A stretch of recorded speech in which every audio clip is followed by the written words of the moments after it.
کر دیے جاتے ہیں۔ اس میں اتنی احادیث موجود ہیں کہ بندہ جب نماز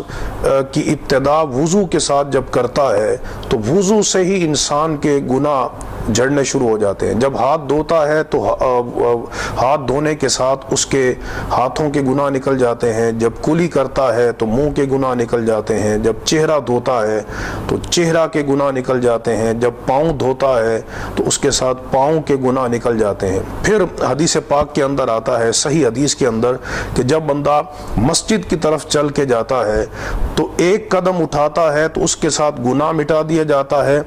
دوسرا قدم اٹھاتا ہے تو اس کی نیکی لکھی جاتی ہے۔ اسی وجہ سے جن لوگوں کے گھر مسجد سے دور ہوں ان کی فضیلت زیادہ ہے، چونکہ قرآن مجید میں اللہ رب العزت نے ارشاد فرمایا وَنَكْتُبُ مَا قَدَّمُوا وَآثَارَهُمْ، کہ وہ جو قدم اٹھا رہے ہیں اور جو ان کے نشانات ہیں ہم اس کو لکھ رہے ہیں۔ تو